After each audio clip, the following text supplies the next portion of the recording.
үнтэй коньяк хилдүүдэд юм ууж маягалдаг нь угаасаа. Уг 90 оны их бүдүүлэг соёо штэ. Жохон тий. Нэг гэртээ бильярд тавьдаг, покер шинэ тавьдаг гэдэг наа ч юм уу 90 онд яг шин дөнгөж байхад бол сонирхолтой байсан тийм болохоос одоо зүгээр эрүүл сурвал ухаантай хүн бол юу тийм юм тийм биз дээ. Тэгээ би бол надад ч нэг үнэмшихгүй юм тий. Монгол босоод ирэх үе сэргэн мандчих үе тэгээ бүр тэрэнд нь бүр сүнсээр хорсч идэг хүмүүсийг би зөндөө олон харж ирсэн. 1920-ад оноос эхлээд Венесуелийн нефтийг Америкт ухаад эхэлсэн шүү дээ. Яг Венесуелийн дотроо нөгөө шингэн ба хүнд гэсэн хоёр төрлийн нефттэй байдаг. Одоо тэр яригдаад байгаа ч юм бол хүнд төрлийн нефт нөхгүй юу? Бид нар дайны дэлхийд дээр арчлыг хамгаалах үүрэгтэй цорын ганц улс юм чинь. Бид нар л очиж тэр дарангууд их шидэхгүй тэр улсын ард түмч арчилгүй хэцүү байж тээ гэх шиг. Тэгвэл бүр гайхмар дэндүү төрөнгийн юмнууд байхгүй да. Альва нэг улсын ард түмэн дөөрдөөсөн байх уу, яасан байх уу мөн үү? Ямар тохиолдолд мөн тэр ард түмний өөртөөхөнд эрхийн асуудал واخгүй юу? Бараг нэг хүнд бараг 10 сая долларын хэмжээний юм байгаа واخгүй юу? Тэр энэ баялаг маань өөрөө бидэрт эргээ гай болоод идэг. Яг эндийнхээ эзэн гэдгээ мэд. Ерөөсөө би нэг л юм 35 жил их сайн харлаа. Өөрийнхөө имийг минийх гэж мэддэггүй хүн дандаа хүнд луурдуулт юм байна. Хүмүүсээ мөлждөг хүүтэй байж болохгүй гэж би яг 20 жилийн өмнө тайлбарлаж ирсэн байлээ.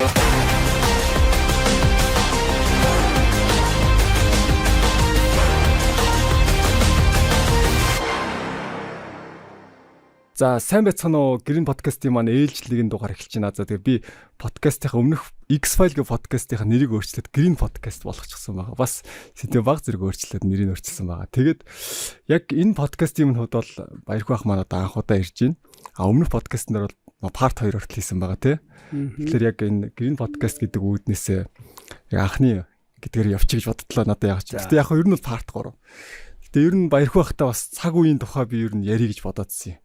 Өмнөх дугаар дээр бол ер нь эдийн засаг мөнгөний онлын тухай нэлээд ярьсан. Энэ удаа нэг цаг үеийн тухай жоохон ярилцмаар байгаа юм тийм. Тэгэхээр асуултаа ер нь ихний хэлж та ойрд ер нь ямар ажил, ямар прожект эхлүүлсэн явж гин, ямар төлөвлөгөөтэй, зорилготой явж гин нэг жоохон хийж байгаа ажлаас нь түн сонирхмаар байна тийм.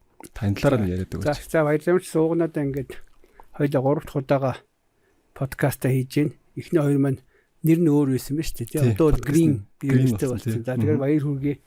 Ер нь энэ подкаст тийг уг YouTube дээр тавиад тэгээ бүтэн хүмүүс сонсоод уг хүнд их өгөөчтэй юм байлээ. Тий.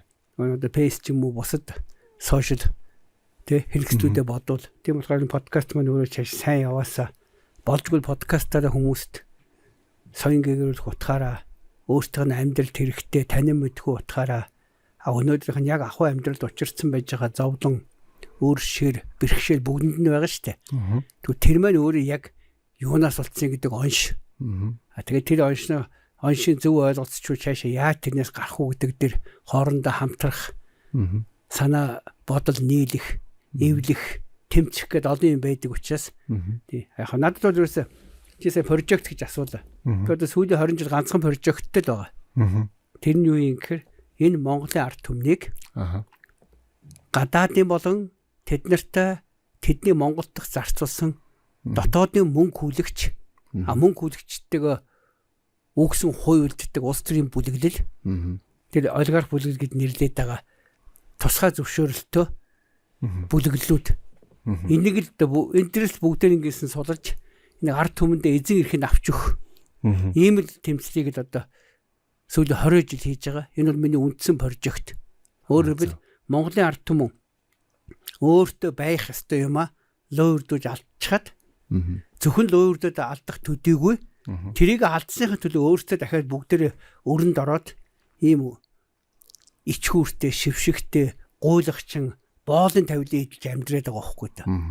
Угийн их энгийн юм шүү дээ. Тэгээд хүмүүс яг өний чи мэдэхгүй нөгөө нэг хэдэн сайхан хүмүүс гадна дотны хүмүүс ирээд хөрөнгө оруулагч нэртэй ирээд өөрсдийн гоё угжиж тэжээгээд тэтгээд баяжуулаад болчихно гэж ингэж андуурч 35 жилээ алдчихж байгаа байхгүй юу. Тэгээд ялангуяа чүүдийн сүүлчийн подкастны үед байхаа тэрний дараа энэ би өөрөө хэдэн лайваар Монголын ард түмэнд маш тодорхой сануулж ирсэн. Ер нь миний сүүлийн 20 хэдэн жил ярьсан юм бол маш тодорхой үед. Яг өнөөдрийн тэ төр засаг нь тэ ерөнхийлөгч нь хүрсэх гэдэг нэртэй байна уу, батлаг гэдэг байна уу, элбэгдэрж гэдэг нэртэй байх байна хамаагүй. хэд удаагийн ерөнхийлөгч байна хамаагүй. Дээр нь хурал дотор аль нам нь олонх байна уу? Эсвэл олонх биш хоорондоо эвсэж засгийн газар байгуулсан байна уу? Тэрнээс үл хамааран.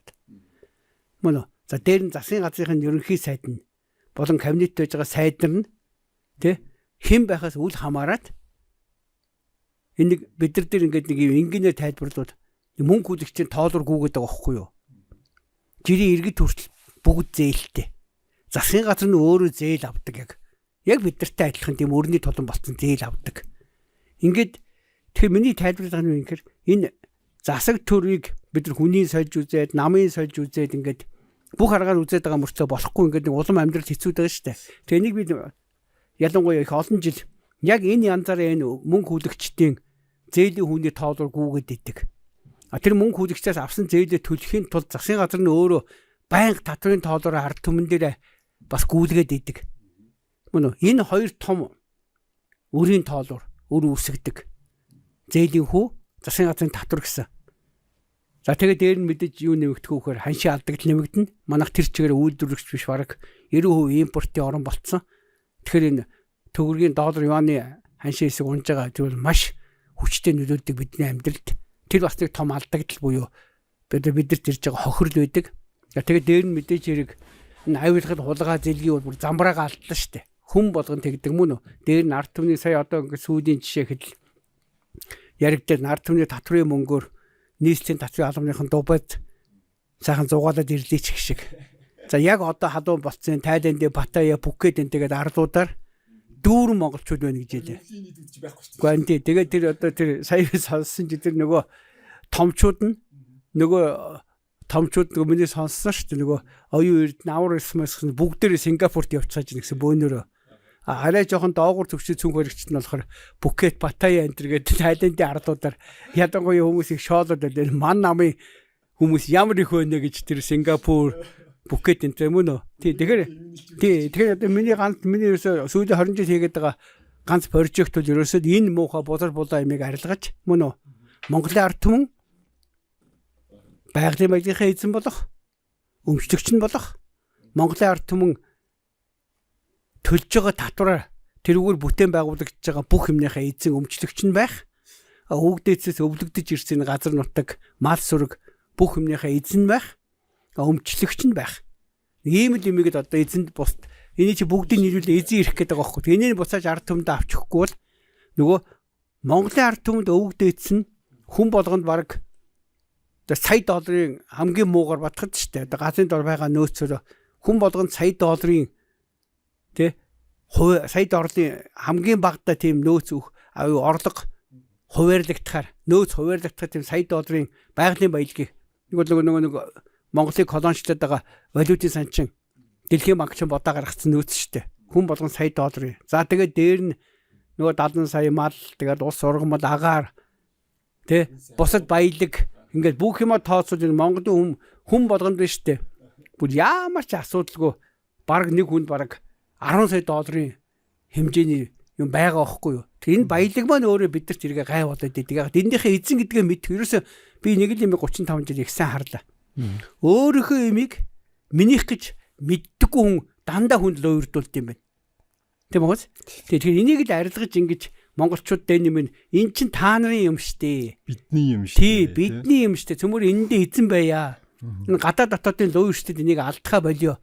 Тэгээ цөмөр энэ дээрээ өөрсдөө сайхан төгрөгөө хэвлээд ямар нэг доллар юаниггүйгээр доллар юаниг зөвхөн гадаад худалдаанд хэрэгэлдэг нэг амар амгалан амьдридаа гэдгийг л тайлбарлаад ах нь 20 жил болж байгаа. Тэгээ яг чиний асуултанд хоёулаа хариулах гэх нэлээ эхний асуултаас чинь бараг сонсож байгаа хүмүүс нь төөрхөр шахуу явцаар байгаад ирж байгаа нь юу юм гэхээр яг энийгээ цэгцэлэх гээд тэгээ сая энийгээ би ерөнхийдөө юу гэдэг шинэ мөнгөний бодлогыг томьёолоод тэгээ сая шинэ мөнгөний бодлогыг дэмжих хэрэгжүүлэх хөдөлгөөн гэж байгууллаа. Одоо цаг нь болсон юм шиг байна. Ингээд хөдөлгөөн нь оны өмнө байгуулчихсан. Шинэ мөнгөний бодлогыг дэмжигчдийн мөнгөний бодлого хөгжлийн шийдэл гэдэг нэртэй. Өөрөөр бүх улсын ерөөсөө хөгжлийн шийдэл нь бол мөнгөний бодлого болохоос биш. Өөр ямар нэг тэр баруун зөвний үзэлтэй улс төрийн намууд мөн үү?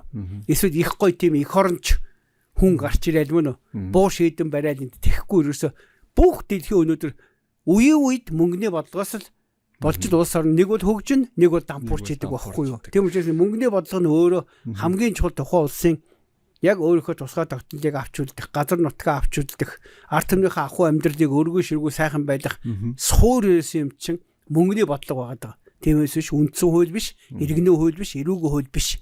Яг жоохонгүй мөнгөний бодлогынхаа учийг л олчих юм бол дараа нь тэрэндээ тааруулаад иргэний хууль, эрүүгийн хууль, салбарын хуулиуд үндсэн хуулиа бүгдийг зохицуулж болж байгаа байхгүй юу. Гэтэл хамгийн чухал юм нь орхиод явцсан юмыг л одоо сүүлийн 20 жил зүтгээд одоо энийг л ард түмэндээ тайлбарлуулад энэ бол зөвхөн Баярхүүгийн прожект биш. Энэ бол нийт Монголын ард түмний 35 жил алдсан алдаагаа засах үндсэн прожект байхгүй да. Тэгээ энийг одоо сайхан яг ямар ч хэсэг гайгүй нэг 100-тай 200 мянган хүн бол ямар нэг байдлаар ойлгож дэмждэг болцсон байгаа даа. Энэ бол том хүч байхгүй юу. Тэгэхээр энэ дээрээс хуурлаад нам хамаа байхгүй, нас хамаа байхгүй цөмөр одоо улс орноо өөрсдөө сайхан авряа, лоордуулахаа болио. Бид нар дээр хулгай зэлгээ, бидний имийг хулгай зэлгээ гэдгээ бүгдийг зогсооё. Дээр нь биднийг энэ улс төрчид нь олигархууд нь биднийг барьцаан тавьж тансгалдгийг болиулъя гэсэн ийм л юмыг л нэг цэгцлэх гээд ашгүй нэг юм 10 гаруй жил тайлбарсан юмд ямар ч хэсэн нийгэм маань нэлээд тодорхой хэсэг нь сэхэрч аваад одоо ер нь Баярхүүх энэ төлөв ойлголт ер нь хүмүүсийн ойлголт бас их нэмэгдээд байгаа шүү. Харин тий. Ялангуяа энэ сүүлийн үед чинь бол одоо энэ том гүрнүүдийн баг бол бас хууларч шүү. Тий харин тий. Саяхан одоо нөгөө Мадурог Венесуэлийн ерөнхийлөгч Мадурог барьдаг үйл явдал бол бас нэлээд хүмүүсийн нүдийг нээсэн болоо гэж би боддог. Яг чинийх бол одоо юу гэж яад нэгдсэн гэж бодож байна. За одоо нэг нөгөөлөд би ч нэлээд өмнө нөгөө нэг та ингээл ярьдаг байсан шүү дээ. Нэлээд жилийн өмнө олон улсын валютын сан гэж нэг юм байна. Энд чи өстө ингэж улс орныг ингэж юм те. Гадаадын том гүрнүүд чинь нэг ийм бодлого явуулж ин гэд нэг тийм хол сонсогдсон байхгүй. Нэрэж одоо тэгтээ дэлхийн банк олон улсын валютын сангийн шудраг асмас гэж бас нэг байштай гэл те. Тэгэхэд одоо сүүлд бол том гүрнүүд бол улаан цагаанд гарч байгаа нэгэд бүр мэдрэгдээд байгаа байхгүй те. Яг нөгөө тэр дэлхийн том нефтийн нөөцтэй орныг те яаж ингэж ерөнхийлөгч нь барьж яаж ямар үг хэлж гин бүр ингээл улам хуулраад ирэнгүүт нөгөө нэг олон улсын валютын сан дэлхийн банк чи яалчгүй нэг мапантай зүйл гэдэг нь бас маш олон хүмүүс ойлгох хүмүүсийн зүгээр зарцсан мэдэрч байгаа юм. Яг мэдрэгдэж эхэлж байна. Тэгсэн чинь зарим нэг улс төрчид чи бас ингэж хэлж яах юм одоо энэ Венесуэлийн ерөнхийлөгч хууль бус ерөнхийлөгч байсан болохоор баримтлах нь зөв мөгээр нилээн одоо нөгөө 90-ад оны алтай хараацаануудын нэг нь тэгж хэлж байгаа байхгүй. Тэгэнгүүт бас л нэг сонь бодогдож байгаа энэ хүмүүс ч одоо нэрэл Америктайгаа одоо их л учир холбоотой хүмүүс байдгийн болов бүр гайхаад яг тэр санхүүжилт авдаг хүмүүс өдөр юу яг ийм юм л да. Яг тэр санхүүж яг тэр хүмүүс ийм 3 төрлийн хүмүүс байдсан байл хараад ахаар. Тэгээ нэгдүгээрт нь мэдээж хэрэг тэр тэдний тарих угаадаг номлол ба штэ. Дарчил гэдэг нэртэй тий чөлөө зах зээл эдийн засгийн өрсөлдөө энэ төрөө хөгждөг. Тэрний суур нь өөрөө хувь хүмүүс байдаг гэж. Өөрөөр хувь хүмүүсийн нэг өстэй баг шунал тачаал нь өөрөө тухайн улсыг хөгжүүлдэг гэдэг тийм тэрэндээ үнэмшдэг хүмүүс нэг хэсэг байдیں۔ Зүгээр тэр нь өөрт нь тий ямар нэг байдлаар нөгөө хийж байгаа хулгай зэлгээ бусдынхаа зовлонгоо жаргал хийж байгаа зөвдөх тийм лоовч 2 дахь хэсэг нь байдаг байхгүй юу. За 3 дахь хэсэг нь бол ерөөсөө угаасаа ерөөсөө ямар тохиолдолд энэ бусдын сайн сайхны төлөө боддоггүй тий. За ялангуяа энэ улс орон ард түмэн сайхан амьдад улс орон хөгжчихвээ гэж бүр хорсож явдаг тийм удын хүмүүс бас байдаг байхгүй. Би 35 жил одоо яг саяны 3 төрлийн хүмүүсээс зөндөө харж байсан. Бүр цаагаараа сүнсээр удам өвөг дээцээрээ бүр Монгол босоод ирэх вэ.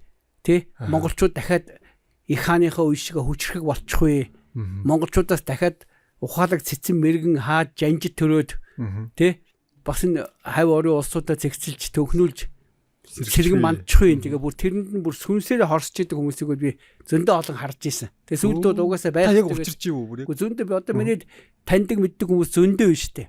Яг харахаар наана нэг худлаа их оронч моронч шиг ярьдаг мөртлөө ингээд би чи олон жил хүнтэй юм ярих өөрөө угаасаа жоохон бас өвгдээцсэн ухаан, тэнгэр шүтлэг тэ их хаадын эрдэм ухаан ингээд олон жил юм судалсан. Дэлхийн суур шашнуудын үүсэл, гарал үүсэл сүүлдээ тэрийг ямар зорилтоор яаж ашигладаг болчихсон.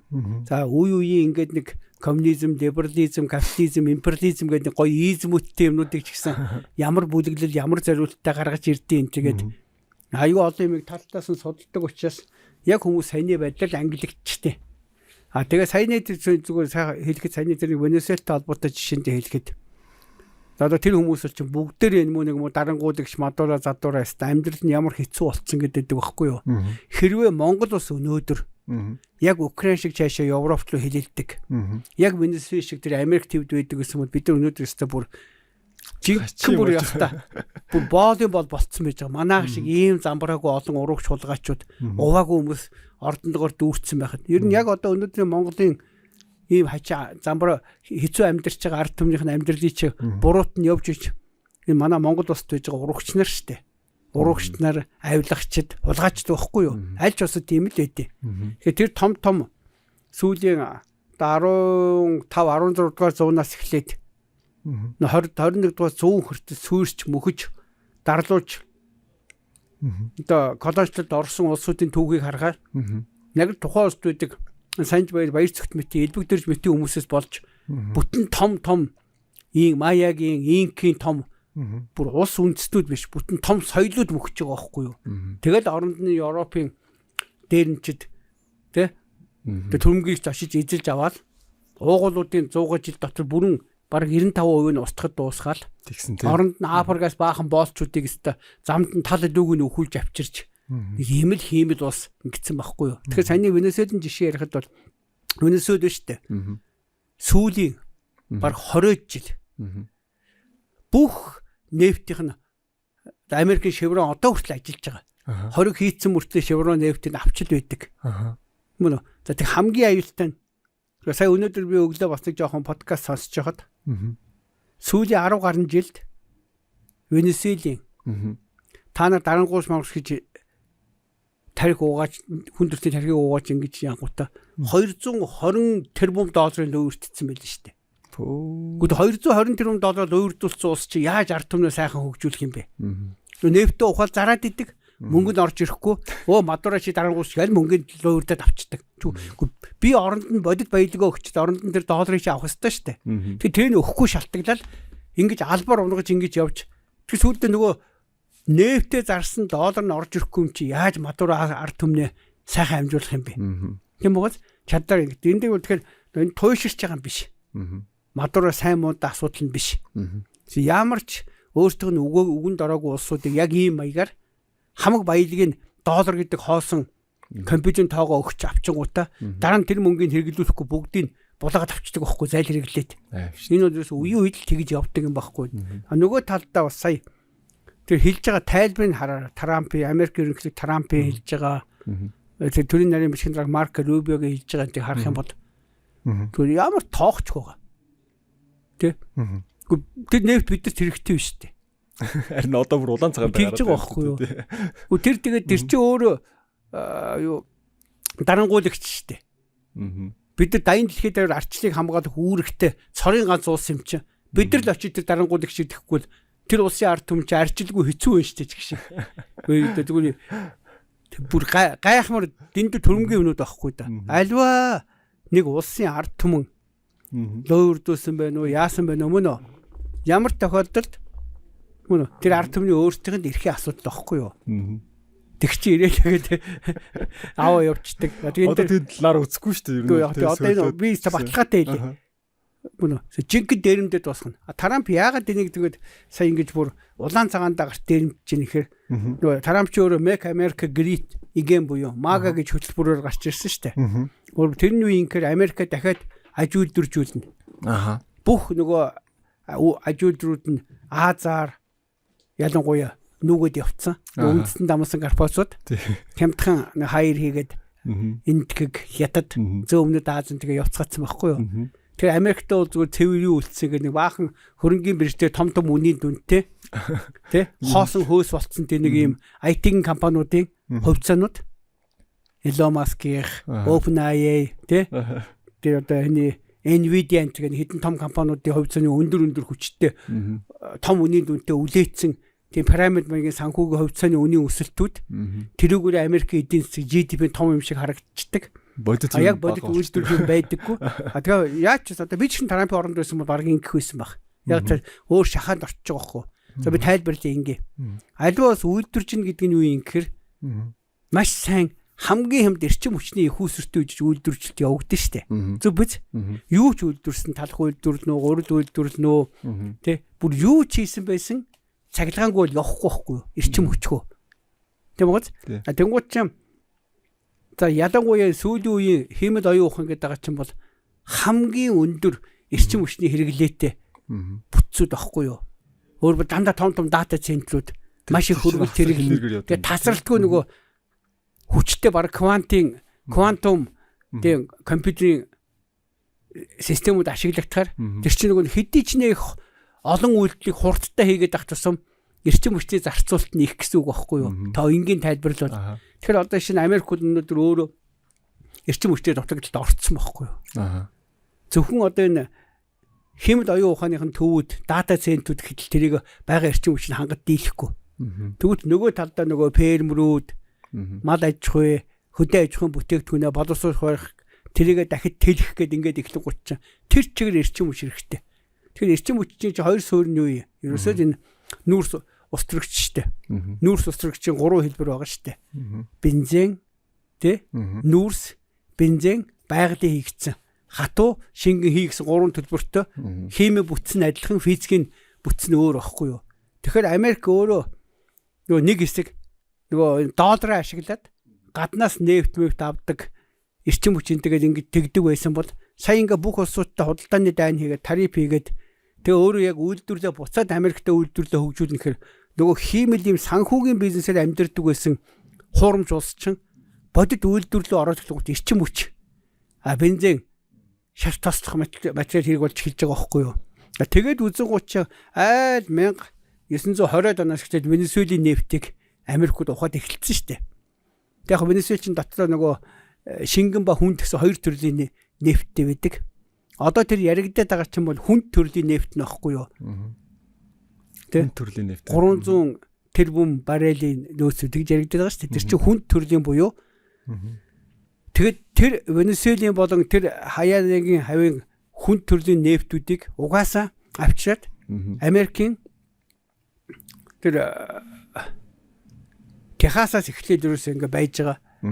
Нефт боловсрох үйлдвэрч чинь Техас өөрөө нефттэй шүү дээ. Тэр Техасын нефттэй хольж ингэж ялангуяа дизель их хийдэг. Гол нь дизелийн үйлдвэрлэлд маш их хэрэглэгддэг нь багхгүй юу. Тэгэхээр нөгөө тэр Венесуэлийн буцаад Техасынхаа нефтийн цооногуудаа ажилуулад Техасынхаа нефтийг олборлоод нефт боловсруулдаг, баяжуулдаг, шингэрүүлдэг гэх нөгөө бүх төрлийн нефт, хими ажилтны зохицуулалтаа буцаага сэргээд эхлэн гут чинь түүхэн эдэн дутагтаад эхэлчих байхгүй юу. Сүүлийн 20 жил Венесуэлд авч чадхаа болцсон байсан.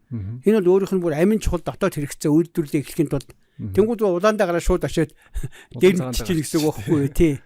Нэг хоёрдугаар нөгөө талдаа тайлбарыг бас сонсороо. Марко Рубио төрийн нарийн бичгийн дарга хэлж байгаа. Манайх бол өөрөө хангалттай нефтийн нөөцтэй. Ганцхан энэ Венесуэлийн нефтийг бид нар хянахгүй бол Орос хятад Иран бас энийг авах гэдэг нэг аваад нэг гэдэг байгаа байхгүй юу? Бүр улаан цагаан дээрэмчний үг байгаа шүү дээ тий. За нэг 3-дугаарт бол энэ бас нэг том шалтгаан юу юм гэхээр за би 3 мэдээж нэгдүгээр өөртөө зайлшгүй эрэхтэй болсон үйлдвэрлэлээ хөгжүүлэхэд 2-дугаарт Орос хятад Америк Иранд өгүүлэхгүй гэж.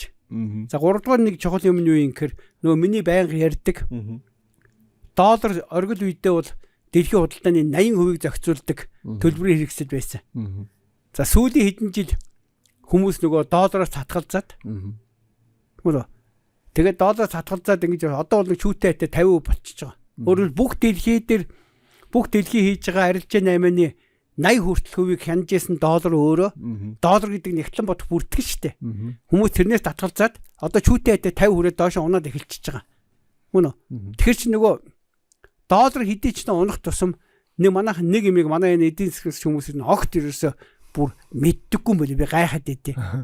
Америкийн засгийн газар чи өөрөө дандаа өрийн бичиг буюу treasury bond гэж байдаг. Дандаа өрийн бичиг гаргаж өөрөө зээлээр амьдэрдэг засаг байхгүй юу? Өөрөвл энэ дэлхийн бүх бар загварч өөрөө хувийн мөнгө хэвлэдэг хүмүүсээс засгийн газар нь хүүтэй зээл авдаг. Тэрийг ард түмнээсээ татвар цуглуулаад буцаага төлдөг. Манай засгийн газар ч яг адилхан. Английн засгийн газар, Америкийн засгийн газар, Монголын засгийн газар бүгдээр адилхан. Гүг. Одоо чи шинэ ерөнхий сайд байхгүй юу? Тэгэхээр чи энэ хувийн банкудаас голом тодалтай хөгжөөс хүүтэй зээл аваад буцаагаад ард түмнээсээ татвар цуглаад төлдөг тийм л загвартай байхгүй юу. Мөн үү. Тэгэхээр одоо ингийн ойлгочихлоо да. Америкч ингээд дэлхийд даяар өөрийнхөө засгийн газрын өрийн бичгээ трэшерийг зарж явдаг байхгүй юу. Тэгэхээр ингээд дэлхийд даяар тэрийгэ зараад өнөөдөр Америкийн засгийн газрын өөр 38 тэрлион доллар гэдэг байгаа чи тийм хэмжээний зээл дэлхийгээс авцсан гэсэн үг байхгүй юу. За Японуудаас одоо 1.3 тэрлион, Хятадудаас бараг тий оргил үедээ бол бараг 1.2 хүрчихсэн. Одоо нэг Хятадууд чи ингээд нөгөө Америкийг долларгүй болгох гээд тэгэл өөрдүүлэхгүй хайрын бодит баялгаагаа оронд нь хоосон доллар авахаа болоо сүүлийн хэдэн жил ингээд нөгөө Америкийн засгийн газрын өрийн бичгийг авах валютын нөөцөө багасгах гэдэг нь Америкийн засгийн газрын өрийн бичгийг авахгүй гэсэн үг байхгүй юу. Тэгээд эхэлж гут одоо логикээс ойлгохоор хүмүүс доллар хэрэглэхэ болоод хоёрдугаар Америкийн засгийн газрын өрийн бичгийг авах болчихор чин яах вэ? Засгийн газар чи мөнгө болчих жоохгүй. А тэгээ өөрийнхөө буюу буцаад нөгөө Федерал Резерв гэдэг байгаа Америкт бүртгэлтэй хувийн 12 банкны байгуулсан доллар хэвлэдэг бүтсэн өөрөө засгийн газартай зээл өгөөд буцаагаад өөрөө тэрийг дахиж худалдаж аваад ахаар чи энэ Америк эзэнт гүрэн чинь тун утахгүй дампуурна гэсэн үг байхгүй. Өөрөө нөгөө санхүүгийн бүр нэмээд байгаа. Гэхдээ чиний ингийн юм болгочихлоо да. Одоо өөрөөр Америкт бүртгэлтэй хувийн банкуд Америкийн засгийн газартаа зээл өгчөж байгаа. Тий. Тэнгуудаа дараа нь Америкийн засгийн газрын өрийн бичгийг өөртөө буцаж аваад ахаар энэ чи хоёр хүний хоорондын хуурамч 8 болчихж байгаа үстэй. Нүн. Тэгээд нөгөө хэдий ч нэ доллар бодитоор дэлхийд хэрэгжих багс тусам энэ эзэнт гүрэн чи өөрөө том өрийн 38 тэрлион долларынхаа өрийг дийлэхгүй. За дээр нь энэ нийтдээ сүүлийн олон жил ингээд энэ Америкийн засгийн газраас гадна тэр олон том компаниудын гаргачихсан хувьцаа өрийн бичиг энэ төр нийлээд яг Америкийн засгийн газар дээр Америктэй холбоотой юу бүтцтэй хөрөнгөний биржинтэй холбоотой бүтцээр нийтдээ 220 тэрлион долларын ачаал ирэх байхгүй юу. Тэгэхээр дэлхийн яг бодит эдийн засаг буюу GDP чи өөрөө нэг 100 тэрлион шүү дээ. Тэгэхээр зөвхөн Америкийн хоосон бичлэлт буюу санхүүгийн хөөс нь засгийн газар нь 38 тэрлион тэрийг тэрнээс гадна нэмээд дахиад бараг 180 тэрлионы энэ Elon Musk-ийн компани хувьцаа, Nvidia-гийн хувьцаа, OpenAI-гийн хувьцаа ч гэдэм үү. Одоо юу гэдэг General Motors-ийн ч юм уу, тэгээ GE-ийн ч байдэм үү гэдэг ингээд нэг баахан компаниудын хоосон хөөс. Тэгээ юм ч нэг тэсрэхээр ингээд бүр тэр чигээр энэ эзэнт гүрэн угаасаа дуусах байхгүй юу. Тэгэхээр Трамп энийг ам оруулах гээд ялтай нэг жоохон ч гэсэн нефт мэт юмар буцаж ам оруулахгүй бол ойлгож байна те. Өөрөөр энэ яагаад бас энэ нефтийг маш яралтай авч долларынхаа баталгаа бодох гээд байна гэхээр Сауди Арабтай хийсэн 1974 онд хийсэн 50 жил зөвхөн нефтэн бүтээгдэхүүнийг доллараар зарна гэдэг гэрийнх нь хугацаа дууссан. Тэгээд нөгөө Сауди Араб энэ төр бусад улсуудтай энэ хятадтай юанаар нь эндгэгтэй рупигээр ингээ бусад улсуудтай хоорондоо мөнгө уяа долларгүй хийгээд эхэлчихэр чинь бүр том цохилт байхгүй Америкуудад. Тэгэхээр саяны нэг талдаа бол Трампын саяны үйлдэл бол эзэнт гүрнээ авч үлдэх гэсэн. Өөрөө тэр эзэнт гүрний толгойлж байгаа хүний хувьд бол тэр эзэнт гүрнийхээ үргэлжлэлийг хийх гэсэн тийм л одоо хүмүүсийн харахад бол харгас хэцүү юм ч гэсэн өөр гарцгүй болсон бүр нурж байгаа эзэнт гүрнэл хамгийн сүүлийн амин авч үлдчихэж байгаа. Нурж явах үед л нэ. Яг үнэ. Ромын гүрэн, Испаний эзэнт гүрэн тэ яг нурж исэн үеийн яг тэр л симптом байхгүй юу? Тэр өвчний яг тэр өвчний илэрлэх зүйл байхгүй юу? Симптом тий. Одоо ингээд Монгол дээр буцаад ярмаар санагдлаа. Таны ярианаас ингээд сонсч байна. Монголчууд бас баялагтай орн тий. Газрын их баялагтай улс орн. Тэнгүүт энэ оюутлогын хилцүүлэг гэдэг нэг сая нэг юм боллоо шүү дээ. Түүн одоо нэг үгэлэхэд их завгүй явдаг болохоор зарим тэр хилцүүлэгдийг сайн үзэж чадаагүй л дээ. Гэтэ ер нь ингээд хаалт хараал байл ер нь оюутлогын хилцүүлэг гэдэг чинь ямар амар юм болоод байна гэж харсан. Та энэ дэр нэг тодорхой хэмжээний дүгнэлт өөрийн байр суурьаа хэлээж байгаа. Тий, энэ маш ойлгомжтой шүү дээ. Миний 2006 онд би анхын нийгэмлүү. Яа 20 жил өмнө тэмцэл эхэлж исэн байлээ. Тухайн үед цалингаарын амьдрах хөдөлгөөн гэж байгуулад цалингаарын амьдрах хөдөлгөөний гол тухайн үед хүмүүстэй тайлбарсан юм юу гэхээр ерөөсөө хүний амьдралын үндсэн утга учир бол ерөөсөө орон сууц байд юм аа. Тэгэхээр орон сууцын төрүүлэл хүмүүстэй нэг баг хүүтэй хүссэн хугацаагаар нь зээл өгчөөч.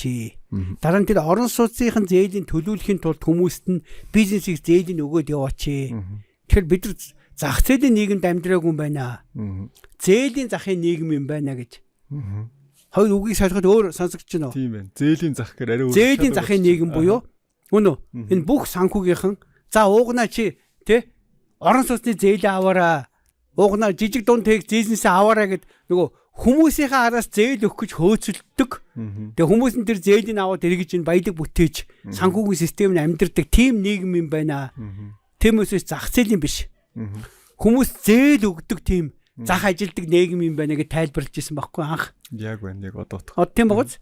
За тэгвэл тэр зээл нь өөрөө хүмүүст бодит баялаг бүтээх үр дүнд хүрэх тийм байх болохоос биш хүмүүсээ мөлждөг хүүтэй байж болохгүй гэж би яг 20 жилийн өмнө тайлбарлаж ирсэн байлээ. За хоёрдугаарт нь юу юм гэхээр яг тэр үед 2009 онд оюутлахын гэрийн зурагцсан ш тэрээс 3 жилийн өмнө. Яг бид нөгөө инх 51 үүрэнтэйгээр өөрийнхөө зургийг бүтэн тавиад зээлийн захын нийгэм буюу цалингаараа амьдрах нь гэдэг гарчигтайгаар томьёолоод би өөрийнхөө бүр хуучин тэр хаан уулын цагаан хаалга гэж байсан шүү дээ.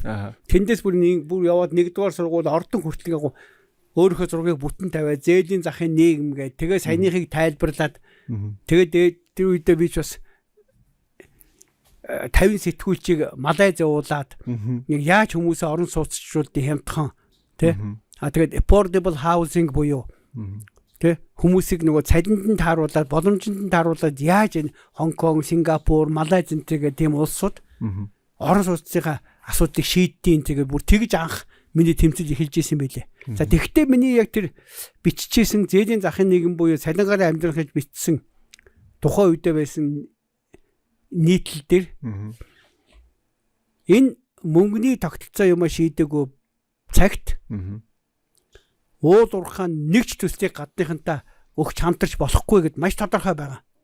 Ганц хорт бообод хорлогдсон дээрээ зогсоогоод эхлээд энэ тогтолцоогоо янзлъя мөнгөний тогтолцоогоо. Тэрнийхаа дараа уул уурхаагаа яах уу гэдгээ шийдэгээд яг 20 жилийн өмнө би ярьж ирсэн байл. Би сая анзаарахгүй байж байгаа нөгөө маш олон жил юм ярьдаг учраас хизээ юу ярьсныг боддгүй.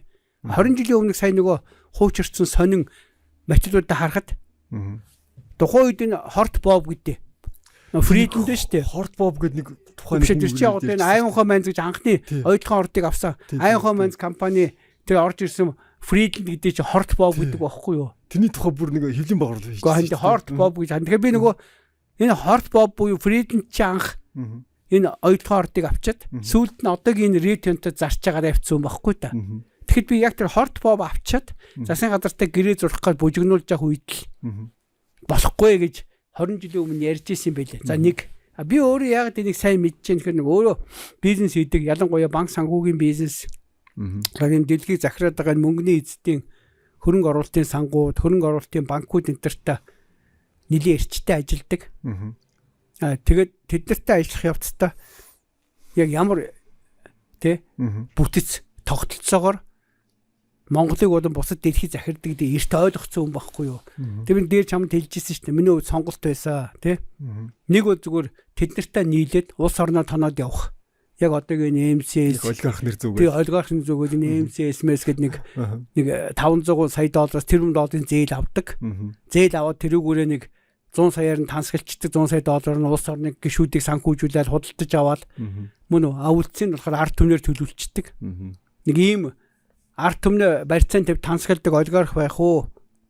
Зүгээр энэс нь бүгдийн сул чөлөөдөд ард түмнээ нэг хууль хойлгоо өрний тулан болсон олигархуудаас салгаад нэг сайхан яг энэ уул уурхаан баялаг үйлдвэрлэл том ажилтны зохицон үнэтэй менежмент хийдэг хөрөнгөтнүүдийг төрүүлээд тэгээ ард түмэн хувьцааг эзэмшээд явдаг тийм өргүү хуримтлалтай баян иргэдтэй хүчрэг Монгол улсаа байгуулах уу гэж бодож л би өөрийнхөө замыг сонгоод тэгээ нөгөө бизнес хийхгүй гэж болсон хүн шүү дээ. Тэгэхээр дахиад оюутлахтай холбоотой юм дээр ярихад оюу толгойг нүү одоо Франц одоо Орана гэж уран ухах гэдэг тэгээд шүү дээ. Тэгэхээр тэд зорилго бол ерөөсө цэвэр хамгийн доод төвшин нь бол цэвэр зүгээр мөнгө хөллийн зорилготой байдаг. Дараагийн зорилго нь сая Трамп Венесуелийн нефтийг булааж авдаг шиг стратегийн түүхийн эд дээр контрол хянах гэсэн. Тэгээд тухайн улсыг нэг жижигхэн нэг ганц 2 тэрбум доллар хуураад тэгээд тэр уранч гэдэг юм уу, газрын ховорч гэдэг юм уу, тэв нь хянж авахтай яг тэргүүгээр нь дэлхийн цаашдын хөгжлийн технологийн хөгжлөд явахгүй ховор газрын ховор металл тий уран энэ ч юм бол амин чухал металлууд юу одоо юунод байхгүй эрс баялаг гэх юм уу одоо юу гэх юм. Тэгэхээр яг хэлдэг энэ Rio Tinto энэ шиг компаниуд бол хүмүүс бодохдоо уул уурхайн компани гэдэг. Зүгээр очиод нэр дээрээ тэр Африкийн байна уу, Монголын байна уу ордыг аваад тэр орд авцсан Rio Tinto дээр нь тэр Rio Tinto-гийн эзэн компаниуд нь өндөр хүүтэй зээл бичдэг тийм л завгүй байхгүй юу? Өөрөөр мөнгө хүлдэг компани болохоос биш. Өөрөөр бидний үндсэн ашиг нь мөнгө хүлж олж байгаа болохоос биш. Тэр нэг оюутлогын зис алтыг олборлоод биш байхгүй. Тэр нөгөө зис алт хэдий хэмжээгээр олборсон байсан тэр нь зүгээр зээлийнхээ хүндээ явчихна. Хувьцаа эзэмшигчд огт юм очихгүй. Баггүй юу? Тийм үү? Тэгэхээр саяны сонсгосоор харин сайн юм нь энэ яг ийм мөнгө хүлэгчийн залинд орцсон гэдгээ сая нэлээд гарч ирлээ шүү дээ. Тийм үү? Тэгээд нөгөө Монголын тал 34% эзэмшнэ гэд юм уу? Бүдэ чи өөрийнхөө 100% одоо энгийн хэлбэл би одоо яг 100% өөрийнхөө байшингийн тий энэ байшин гой засаад үйл ажиллагаа явуулаад чамд ашиг хуваарнэ гэхээр тэгээд 34 66-аар хамтарсан чи нөгөө нөхөр чи нөгөө миний 100% байшинг барьцаан тавьчаад мөн үү тэгээ би яах вэ гү 100% дээр чи барьцаан тавьсан зээлт байгаа юм чи яг эндээс нэг жоохон орлого болсон түрээс мөрөөс тэрийг аваараа гэхдээ нөгөө талдаа зээлийн үгөө 34 дээр зээлийн үгөө төлөөр ихээр нөгөө тэр байшингийнхаа түрээсээс би сая төгрөг олддог бол одоо энгийн тайлбарлав шүү дээ. Эргээд нөгөө миний 100% байшин байсныг барьцаан тавьсан тэр 100% зээл нь 34% нь оногдож байгаа зээлийн хүн дээрээ би нөгөө түрээсийн орлогоос ч авдаг сая төгрөгнөөс баг 10 дахин мөнгө төлөөд байгаа байхгүй юу? Шít. Нүгээр ийм л зайл байхгүй мөн үү? Удаан цагаан байгаа. Тэгээ яг хөө эдгээр одоо ингээд сая харахад бол ач холбогдол нь бол нийгэмд нэг сайн ойлгуулж өглөө. Ямар муухай бодлоо болоход өөр болцсон. А нөгөө талдаа энэ Монгол бас үнэхээр бас нэг ястай эзэнгүү мууса хулгайчаар дороо дөрөгдөг усны шинжин тэр саний тэр хилцүүлэгдэр баяр цогтын томорч байгаа гэж. Мөн яг мөн шийдсэн хулгайчууд яг ийм болчтой юм сүулдэ бүр цайраад бүр улаан цагаан улс орно биш үү те. Тухайн үед оюутлогын гэрээг зурхад 2009 оны 10 сард Монгол улсын өр 2 тэрбум доллар байсан байхгүй юу? А тэгээ тухайн үед хүмүүс юу гэж боддгоо гэхээр энэ оюутлогын орд арангууд энэ муу 2 тэрбум долларын өрөө хаагаад цаана зөндөө их доллартай болоод ард түмэндээ хуваагаад өгнө гэж ойлгож байгаа шүү дээ. Хөрхи жирийн ард түмэн ч. Гэтэл оюу толгойн гэрээг зураад 2 тэрбум долларын өртөө байсус өнөөдөр 38 тэрбум долларын өртөө боллоо шүү дээ. Аим шүү дээ. Мөн үү? Бүтэн улсыг өнөөдөр биш үү? 19 дахин бараг 20 дахин илүү өрөнд оруулж хаячаад гавья байгуулсан юм шиг хүн болгондоо дайраал чичрээл мэдэмхээрэл. Тэгээ нөгөө талдаа энийг ингээ харахаар бас иймэрхүү юмыг тэ зөвч гэдэм үү, сайн ч гэдэм үү тэгж боддог хүмүүс бас нийгэнд байна гэхээр би гайхаад байгаа.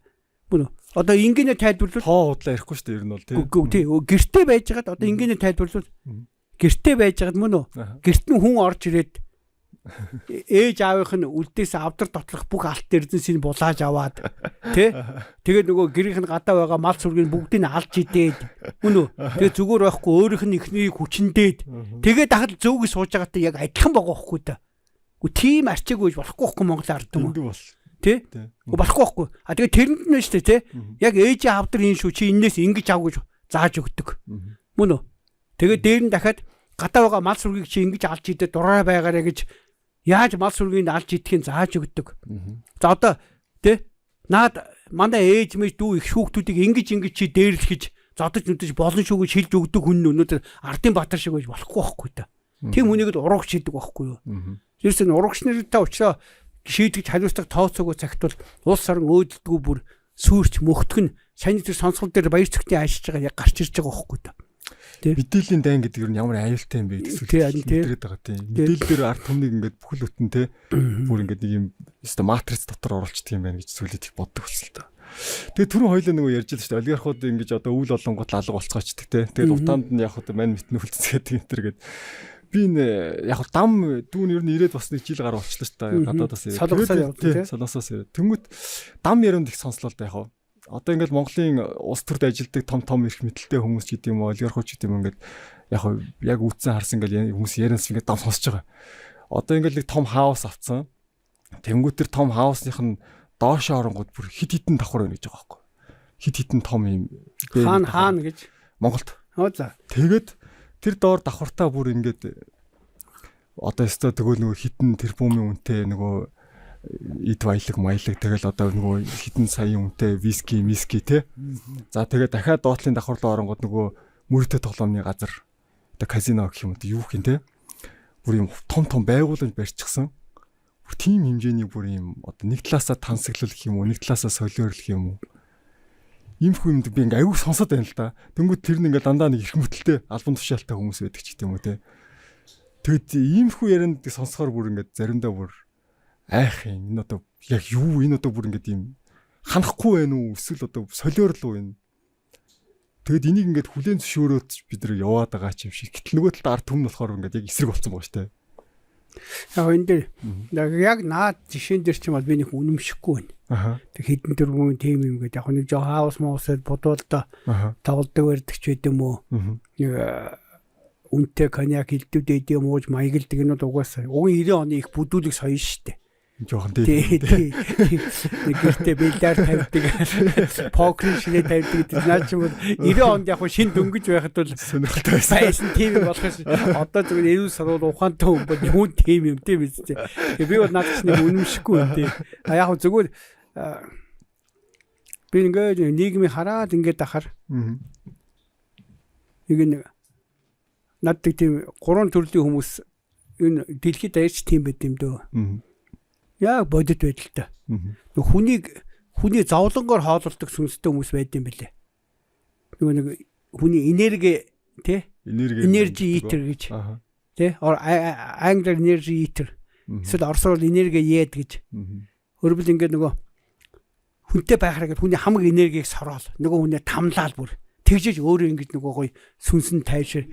Тий хүний гэхдээ яг тэр бас яг зовлонгоор биш юм. Хүний бүр ингээд нөгөө тэр сэтгэлийн те хамаг юм бүгдийг унтраагаад бүр тамлаад зовоогоод нөгөө үнэ нервтүүлэл тэгж амьдэрдэг хүмүүс нэгдүгээр гэсэн байгаад байгаа. За хоёрдугаар хүмүүс нь зүгээр ингээд нөгөө те мөнгө төгрөг олохын тулд бүр яахаас буцахгүй. Тэр нь бүр өөрийнх нь үнэхээр одоо бүр амьдралын бүр зориг болцсон юм шиг. Тийм бүр шуналтай тийм хүмүүс мөнгө төгрөг тийм те. Яг нөгөө талдаа болохоор юм албан тушаал, алдар нэрмэргээд бүр нэг донтой. Тийм хүмүүсийн золионт төрөөсөө монголчууд яваад байгаа байхгүй юу? Яг улс олгонд Монголд байна уу, Африкт байна уу? Тухайн үед энэ Америкийг очиж эзлэхдээ, Америк ТV-г эзлэхдээ ашигласан үндсэн арга нэрээс тухайн улсад байж байгаа юм алдар нэрийн донтонгууд, албан тушаалын донтонгууд, алт мөнгө элдвэдэдийн баялаг юм донтой хүмүүсийг л маш овчин ашиглаж байгаа байхгүй юу? Тэ? Том та нарт ингэж баялаг өгөн та энэ юм надад аваад өгч юм уу та нарт тиймгээд яг бод байдалтай тэрбум долларын юмыг авч өгөөд өөрөө тэндээс нэг муу сая доллар авцсан тийм жижиг гарууд байдаг байхгүй яг үүндээ. Гэхдээ одоо чинь дахиад тайлбарлая л да манайхан. Чи сая жишээ олгож яриад байна. Одоо чинь саний тэр санжин байны жишээ. Мөн үү? Хэд хоног харж ирсэн сүүлийн өдөр нь ирж байгаа. Нөө баяр цэгт нэг баахан томорчгууд одоо гайгүй би ирж болох шиг гэж бодоо. Би бол эднийг сайн мэдээж савгарна. Тэгээ нэг жишээ хэлье. Зөв сүүлийн хэдэн жил нэг ч юм хийгээгүй. Санд баяр өнөөдөр чиний хэлээд байгаа Монголын хамгийн баячууд амьдардаг Санзаа гэдэг голомтын баясгалын ангийн байрсан хотхонд амьдарч байгаа. Тэр хотхонд очиж үзсэн хүмүүс орж гарсан хүмүүс хэлдэг байхгүй юу? Яг л гадаад байдаг баячуудын хаус судчиг байна гэж чиний хэлээд байгаатай ч адилхан. Гэхдээ санд баяр тийм хаус авах мөнгө хаана байгаа? Тийм биз? Гэхдээ улаан цагаан зүгээр тэр хаусаа хаанаас авсан гэл энэ баяр насаараа шорон торгох хүн байхгүй уган бол. За баяр цогтын янз бүрийн тэнд байж байгаа байшин барилга гэдээ үзэх юм бол бүр үнэхээр замбраагүй их юм байгаа. Ямар ч тэ өнөөдөр дунджаас доошо төрлийн бизнес хийдэг бүх бизнесүүдээс илүү баян тансаг амьдардаг хүмүүс байхгүй юу? Дүүн өөрөө одоо ингээ бизнес ингээ тодорхой шинэ явж байна аим мэдрээд байгаа хөөх тийм. Тэгэхээр чи бодолтой. Зүгээр л оюутлахын гэрэмэлийг зурсан олон жил улс төрөөр ард түмний хорсон хүмүүс нь ингээд тий тэр талынхаа юмнаас юм аваад явчихдаг. За баяр цэгт бол цэвэр MCS-ийн хүн шүү дээ бас. Бүр 100% MCS-ийн хүн. MCS тий хүн. Юу MCS-ийг яг цуг хамтарч явдаг хүн нөхгүй юу? Би сайн мэдэн шүү дээ тэгээд. Тэгэхээр MCS энэ ч яг л ийм бүлэглэл байхгүй да. Олигарх гэж юу хэлдэг гэхээр ард түмний байгалийн баялагийг өөрөөр ард түмэнд очих ёстой байгалийн баялагийг тусгай зөвшөөрлөөр авчдаг. Дээр нь ард түмний орлогыг хураадаг тусгай зөвшөөрлүүд. Банк, Unitel, Unico, Univision, Mobicom гэдэг. Энэ тусгай зөвшөөрлийн бизнесүүд дээр л сайн ойлгох байхгүй. Одоо чамд тэр тусгай зөвшөөрөл олчих чийч баян болчих шүү дээ. Яг тэр чамаа чи Unitel юм уу Univision ажлаар тусгай зөвшөөрөлтэй хүмүүс чамд хөө багтаа зээлийг долларын эзэд банкуд өгөөд явчихдаг байхгүй юу?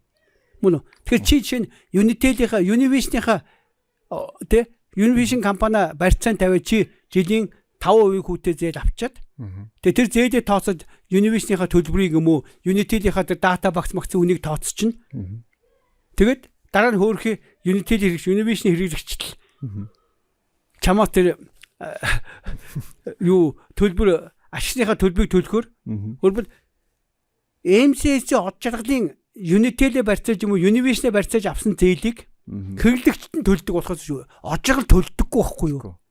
Тэгэхээр од жаргал авьяас чадвартай биш хүмүүс тэгэд идэв. Тусгай зөвшөөрөлтэй байхгүй да. За одоо од жаргалын хамтардаг энэ Шангила буудлын эзэн гээд Роберт Кок гээд Малайзийн хятад байгаа. Хонконг. Тэгээ Малайзийн хятад. Тэр хүний баяц нь маш энгийн байхгүй юу?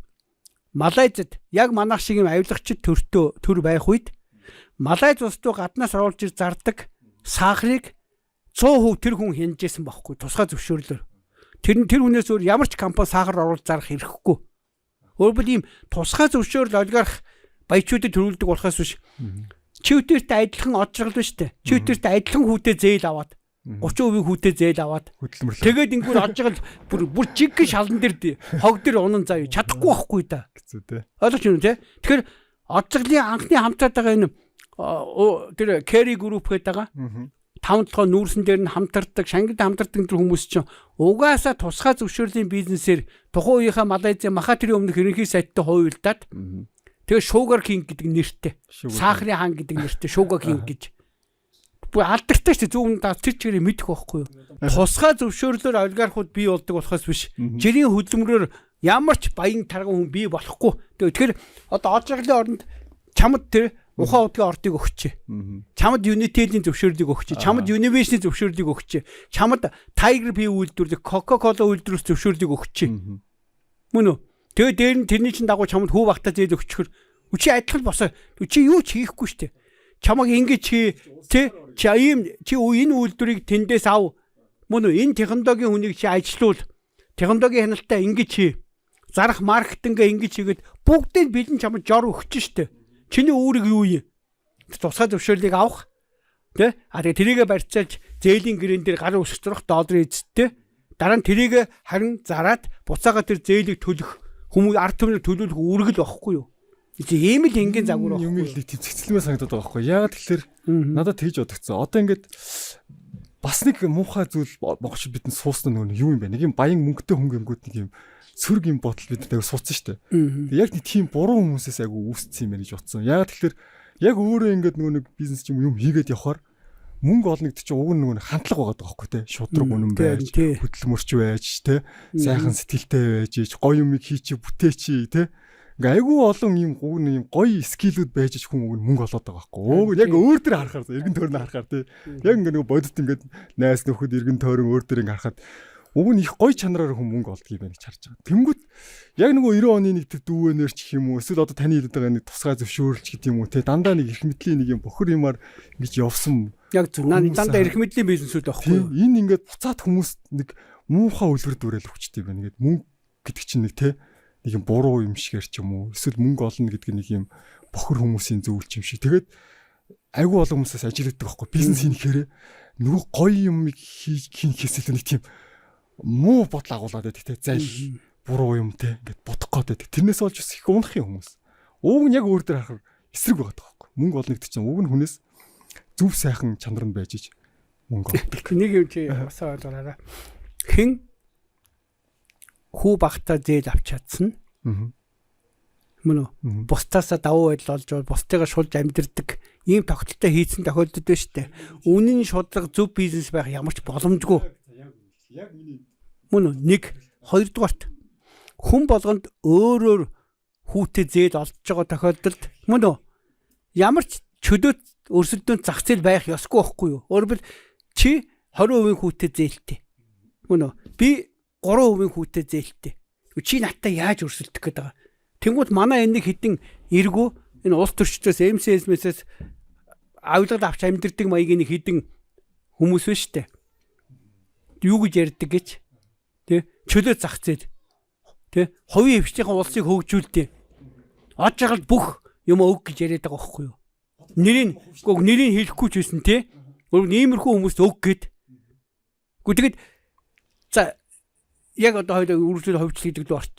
Засгийн одоо хөвч яриад эхэлж байна. Аимшигт ирж байна. Юу хэр Монгол бүх юмыг тоноод дууссан. Ухаан худаг бүх юмыг аваад үлдсэн. Одоо Эрдэнэт үлдсэн Эрдэнэс 5-7 энтрийг аваад станцуудыг аваад тэднэр дээр арай жоохон тий хүү багтаа зээл бичүүлээд тэндээс өөртөө баян тангаа амьдрах боломж нь байгаад байгаа учраас бүгд дайраад байгаа. А нөгөө доллар хэвлэдэг нөхдүүд бол маш амархан. Одоо Монголын бүх юмыг барьцаар дуусчихгууд барьцаан тавигдаагүй үлдсэн Эрдэнэт мөн үү те? Өөрөөр бүр яг бүр өөртөө мэдлэлд ирээгүй төрийн мэдлэл байгаад байгаа байхгүй юу? Эрдэнэт, Эрдэнэс 5 толгой тэгээ станцууд цахилгаан тугыг сүлжээ энэ төр гээд. А цахилгаан тугыг сүлжээ энэ төр чинь бол бүр стратеги юм байхгүй юу? Тэр сүлжээг нь базаж аваа суучхад тэгэл тэрэн дээр нь тааруулаад одоо юу гэдэг нь ирээдүйн 10 жилийн орлогонд тааруулаад өндөр хүүтэй зээл биччихнэ. Яг оюу толгой шиг. Яг л оюутлага шиг. Тэгэд хизээч тэр зээлийн хүүгөө жоохон нэмлээ цахилгааны үн нэмэгдчихнэ. Төгрөгийн анч долларын хэсэг унлаа цахилгааны үн нэмэгдэнэ. Чи тухайн улсыг бүр ингэж багалзуурдаж авдаг бүр үндсэн колончлын зайл байхгүй юу? А тиймээс эзэн хамаагүй тэр сүлжээг нь ховжиж авсан ууг наймаа баярхүү гэдэг нэртэй монгол хүн байж болно. А цаанаас нь саяны хэлдэг санхүүгийн системээр нь тэр хүнийг зарцаа болгоод ашиглчих واخгүй да. А нөгөө хүнд болохоор бусад нэг гудамжинд байгаа хүмүүсээ бодвол энд нь ашиглагчдынхаа төлөө жилдээ нэг 10-20 сая долларын ашиг авчаал энэ дэргөө зугаалаа явж идэг. Зарцуулчаад байгаа юм чинь. Өөрөөр жоохон арай жоохон их угаац иддэг хүмүүс байхгүй юу? Тий. Улс болгонд яг ийм хүмүүсийг ашигладаг байхгүй юу? Тэгэхээр одоо яг энэ ховчлол гэдэг байгаа сүүлийн юм чинь бол ерөөсө хизээж ховчлол нэрээр за ховчлол гэж манайхан ярих нь үнэмшээд байгаа юм чинь зүгээр зарах гэж байгаа байхгүй юу? Чи бодъё л да. За бод. Чи өдрийн дунд ингээд нэг юм алттай авдар үлдээчлээ штэ. Тэгвэл би чамайг тархицсаар байгаа л тэ тэрий чин ховчлоо гэж хэлж байгаа би зарчж байгаа байхгүй юу? Гэхдээ би ерөнхий сайд байхгүй юу? Би зандан шатар. Чи өөрөө жирийн ард түмэн байхгүй юу? Тэнгууд би чамд энийг зараад чамд буцаага цалин дэх төрий чинь нэмэх гэж байгаа гэж хэлнэ штэ. Чи тэнгууд хуурагдаад бид нар урд нь яг тэгж хуурагдсан байхгүй юу? Тэг гэд тэг чи бод. Эрдэнэт ч юм уу Эрдэнэт 5 толгой штэ. Монгол улсын 35 жил Эрдэнэт нь 35 жил сүүлийн 10 гаруй жил нь Эрдэнэт 5 толгой буюу 5 толгой нүүрсний орд нэмэгдчихсэн. Энэ хоёрд биднийг тэжээж байгаа хоёр том сайлын үнэ байхгүй та. Тэнгүүт 35 жил хийжсэн. Цаашаа 100 200 жил ч гэсэн нөөцөнд тогтоогоо яваад хахад тэжээх хэмиг ховчны гэдэг нэрээр нэг удаа зараад мөнгөний үрэх гэдэг гэсэн үг шүү дээ. Ойлгож байна уу те? Ойлгосон. А тэнгуүтэ чамаг юу тархич чинь гэхээр чи одоо бүр айгүй хэцүү байгаа. Өөр ширэндээ баригдсан бахаар. Засгийн газрын өөрөө өөр ширэндээ баригдчихсан. Тэнгуут нөгөө цаанаас нь нөгөө олон улсын валютын сан элдв дэдийн зайлтай зөвлөхүүд нь одоо та нар ховчл тэгээ хөгжих танаас өшөө гоё татвар орж ирнэ. Өшөө гоё орлого чи ихснийг чудаа шүглүүлээгээд яг нөгөө ретонтыг ойлгохын загвараар авахгүй юу. Тэгээд энэ Эрдэнэтийн ховчлох нэрээр заруулчаар юу нөгөө анх сагад эрдэнэлийг авсан. Бүр тэрнээс 7 дор юм болно. Тэрнээс 7 дор. Би дахиж юу ч ирэхгүй Монголын ард түмэн баталгаатай. Тэгэлгүй яах юм. Тэгэхээр бид өөртөө Октын Эрдэнэт 5 толгой стант 18 төрийн өмчийн компани гэдэг стратеги юм. За тэрэн дундаа бүр онцгойлоод Эрдэнэт 5 толгой станцууд цахилгаан тугыг сүлжээ. Тэр нэг хэдэн тэр нэг юунууд гişүү бүр тэр станцын бүр нэг ёстой үнэхээр энэ солиот юм уу гаж новшүүлнэ штэ. Энэ ма станцыг ямар хөвчл гэсэн юм уу? Түгэг сүлжээг нь хөвчл гэж хэлсэн штэ гэж бүр яг цаанаасаа даалгавартай байхгүй бүр. Өөрөөр түгэг сүлжээг хизээч хөвчилж болохгүй. Энэ Америк, Англи, Мангли ч өөртөө 80-аад оноос энийг хөвчилж ачаад одоо алуулж байгаа байхгүй бүгдээрээ. Залдуулсан. Үчи энгийн бодолтой угна. Тэ? Энэ бүх Монголын цахилгаан түгүүдийг сүлжээг ховдоо авсан юм чинь станцыг хэн, уурхаагаа хэн, ард түмнээ хянана. Улсын эзэн болчих واخгүй юу? Тэр чи хамгийн том Mobicom Unitel-с илүү том орлого шүү дээ. Үгүй юу Mobicom, юу Unitel-ийн орлого штэ. Univision-ийн бүгдийнх нь амин чухал хэрэглээ юм чи. Тэгэд тэр цахилгааны үннээс хамаарат эдийн засаг цаашаа хөгжих үгүй юу, үйлдвэрлэл хөгжих үгээд нөө суур юм чин эрчим хүч байхгүй юу? Тэрийгээ тэгээд энэ гадны колончлогчд тэ нэг юм Монгол мануухайтай тэр нь одоо баяр хөж гэдэг юм уу, МСС оож байгаа ч гэдэг юм нэг мануухай тавьчин тэр нэг мундаг ингээд нэг тэ нэг сая долларын бонус авчаал тэ нэг үнэтэй брэндийн нэг юм коньяк уугаа сигар зууцсан гэсэн үг нөхөр зарцсан байхгүй юу? Тэр нь яхан бусдаас илүү одоо сая оюутхан хэлцүүлэгдэж оюутхан захирал махлыг хараа өстэй. Сарын 20 сая төгрөгийн цалинтай гэж нүдэн чичрээл энэ ард түмний өөр ширэнд орох тэ ард түмэн баялгаа алдаад ухсан нүхтэй байгалийн сүрэлтээ очихмч огт хамаагүй байгаа өстэй. Өөрөх нь 20 сая төгрөгийн зүгээр алдчих вэ гэж үхэх гээл. Яг тэрэн шиг 5-10 сая долларын олох юм нь алдчих вэ гэл шинэ МСС оож байгаа төрүүлчих байхгүй эрчим хүчин дээр. Тэгээд тэрний энэчний төлөвлөгч удаа суучна. Энд улс орны яг ингэж хорлдог байхгүй та. Тийм учраас огт төвшүүлж болохгүй. Энэ бол зүгээр цэвэр айгүй ингийн сүлжиг дараагийн шинэ од жаргалд өглөө. Од жаргал нь тэрэн дээр нь зээл авлаа.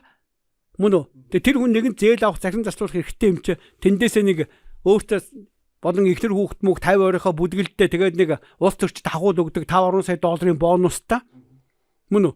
Тэгээ тэрийг яаж авах юм гэхээр цахилгаан үнд нэмж үнч чи бидэрт ашиг хийж өгшөж авгаа шахаад явчихна. Тэгвэл чи танд чи сайн бодоо. Монгол улс цаашдаа үйлдвэрлэгч орн болж тэгээд өрсөлддөг тусгай тогтнолд хадгалж үлддэг болыг үл ерөөсөө зээлийн үг хятадаас бага ойлгох хэвээр. Татврыг хятадаас бага ойлгох хэвээр. Төгрөгийн ханш хятадын юаны эсийг унж болохгүй. Энэ бол санхүүгийн юмнууд нь. Бодит юмн дээр бид нар эрчим хүч хамгийн хямдхан байж иж. Тэрийн өөрийн төр нь хянжиж бид нар үйлсвэрлэх чадвартай үйлдвэрлэгч орн болохоос биш эрчим хүчээ гадныхны хяналтанд нэг төлөөлөгч мануухатай алдчихад шинэ од жаргалтай алдчихад мөн үү тэгэд зээлийн үн 20-с дээш татвар нь бараг 35%, ханшийн алдагдал нь 10, аюулгад 10 байж хахад бид нар ингээд бүр жинхэнэ бүр сүрх байтгаа мөхнөө амьдралын юм яриад байгаа байхгүй юу? Яг ийм байхгүй харин тий. Тэгээ огт болохгүй байхгүй юм тий. Гадаад хүмүүс бол би өмнөх дугаард гэсэн ярьжсэн шүү дээ. Үнэхээр гайхдаг байхгүй зээлийн хүү мөсөөс. Юу яа таарч одоо баг босооч. Юу 30% юм уу? Юу яриад байгаа юм бэ? Нэг талдаа би сая чиний хэлдэг үний юм билээ. Монголын ард түмэн бас дэндүү хөлцсөнгүү. Ямар их төвчтэй байдаг. Бүтэл яг үндэ яг ингээл өөрт нь үлдээсэн юм авч зарчаад тэрүүгээр нь тансаглаад мөн үү. Тэгээд өөрийн дээрлэхэд би тэгэж ирвэл ойлгох те. Би очиж Харвардд курс төгссөн энэ тэгэл тийм юм дарлуулж ингэж